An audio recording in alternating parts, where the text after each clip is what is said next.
weather is not weathering हामी जहिले side जानेछौँ आज चाहिँ हामी राभामाथि यहाँ बोरुङ साइड जाँदैछौँ हाम्रो यता अनि यता चाहिँ आज हाम्रो अभिनेता पनि आउनु भएको छ अनि अहिले चाहिँ हामी बाटोमा छौँ यहाँनिर चाहिँ आज वेदर चाहिँ एकदम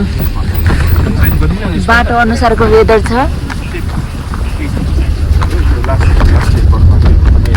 अन्त अहिले हामी साइड पुगेर भिडियो अपडेट दिनेछौँ तपाईँहरू यो भिडियोको लास्टमा बनिरहनुहोस् होला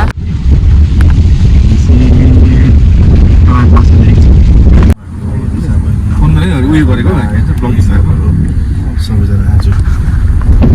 धुम्म मौसमलाई इन्जोय गर्दै बोरुङ आइपुग्यो हामी चाहिँ साइड गाइस अब हामी तपाईँहरूलाई लिन जाँदैछौँ यहाँ बस्तीको फ्रेस चिकन काटेको छ भनेर भनेको थियो मलाई डाउट लाग्दैछ बोरुङको मान्छेहरूसँग चाहिँ अलिक अप्ठ्यारै छ हाम्रो चाहिँ अहिले यहाँ डिपार्टमेन्टको मिडिया पर्सन चेन्ज भएको छ अनि यहाँ यता हेर्नुहोस् तपाईँ अलिक आउँदैन भिडियोमा कि अन्त चालकै भयो चालक यहाँ त जुगा पुरा हुन्छ यहाँ चाहिँ आज चाहिँ वेदर चाहिँ is very very very beautiful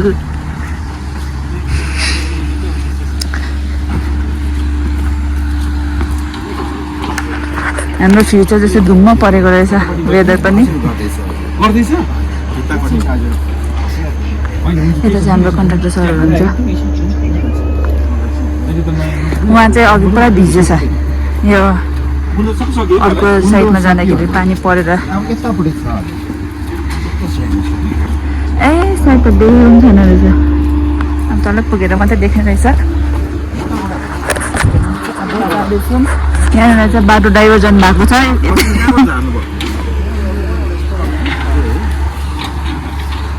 side टाइपको छ बाटो डाइभर्जन भएर चाहिँ यहाँबाट गएको छ this is the path not taken हो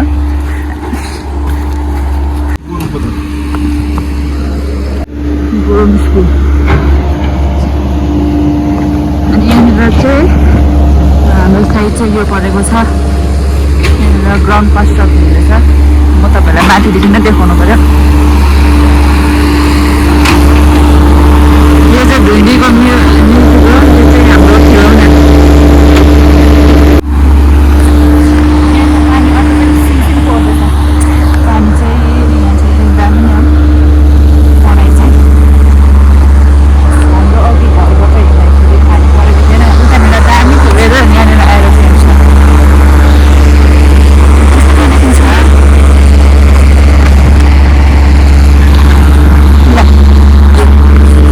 डिटेलिङ भन्नुपर्दाखेरि अब यो जग्गाको नाम चाहिँ बोरुङ सेकेन्ड्री स्कुल हो है यो जग्गामा चाहिँ हामीले 7 साइड ग्राउन्डको लागि प्लान गरेको थियौँ र त्यही हिसाबले अब हामीलाई यो जग्गामा चाहिँ हामीलाई भ्याली साइडपट्टि चाहिँ एउटा प्लम वाल चाहिएको थियो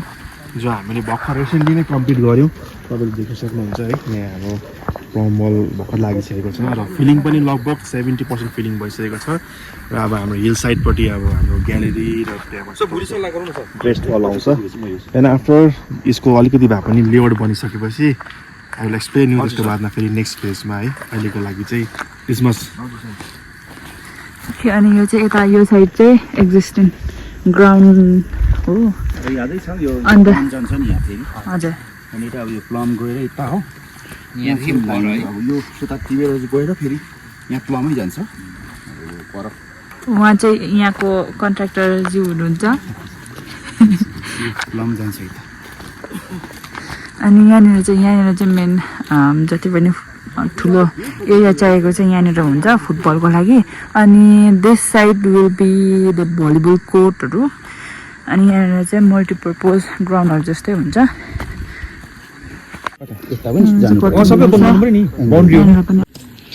काम चाहिँ एकदम राम्रो गर्नुभएको रहेछ त्यसले मेजरमेन्टहरू लिनुभएको छ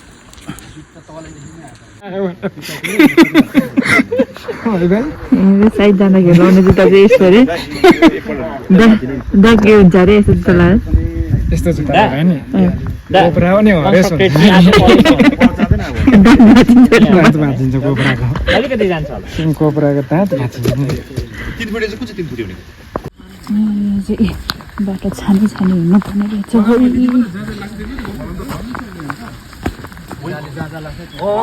किनभने 2x2 को पट खोल्नुस् न त डाइरेक्ट वल त किन ल्याउनु यहाँ पानी फेरि पर्नु थाल्यो वल त अलिक मतलब अलिक फनी हो होइन अन्त तपाईँ यही लिएर जाँदा हुन्छ नि त यो लिएर जानु नि के भएको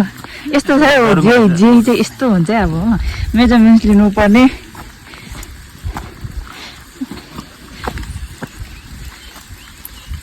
मेजरमेन्ट चाहिँ यो पाराले ल्याइ हुन्छ अब त जाडो हुन थाल्यो यहाँनिर पानी पनि पर्नु थाल्यो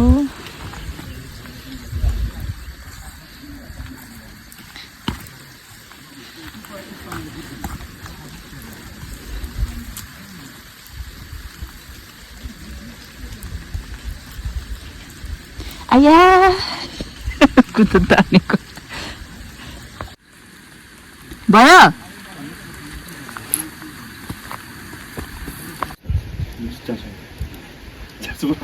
पछि भिडियो बनाएको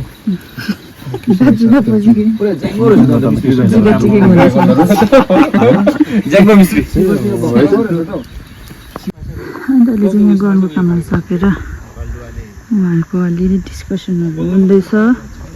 के कसो गर्नुपर्ने हो किनभने अब रेनी सिजन स्टार्ट भयो होइन त्यसले गर्दाखेरि चाहिँ जति पनि एक्सकाभेसनको कामहरू छ त्यो चाहिँ सबै रोक्नु भन्नुभएको छ माथि डिपार्टमेन्टबाट नै अर्डर आएको छ त्यसैले गर्दाखेरि छिटो साइडहरू भिजिट गरेर अनि कति काम भएको छ र कति गर्नुपर्ने हो त्यो कुराहरू हुँदैछ अन्त गजगज छ बाटो चाहिँ छानी छानी हिँड्नुपर्ने रहेछ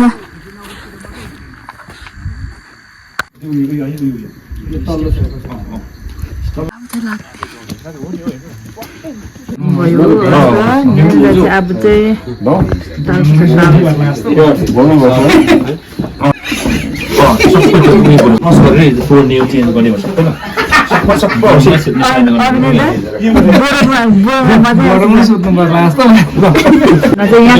बेस्ट हुन्छ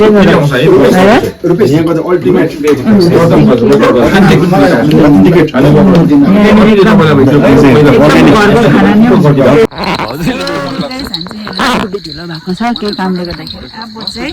हामी खानाहरू खायौँ अन्त अब चाहिँ हामी नाम्चीतर्फ लाग्छौँ थ्याङ्क यू फर वाचिङ आजको दिन चाहिँ यसरी नै बित्यो okay by by like share अनि कमेन्ट गरिदिनुहोस् होला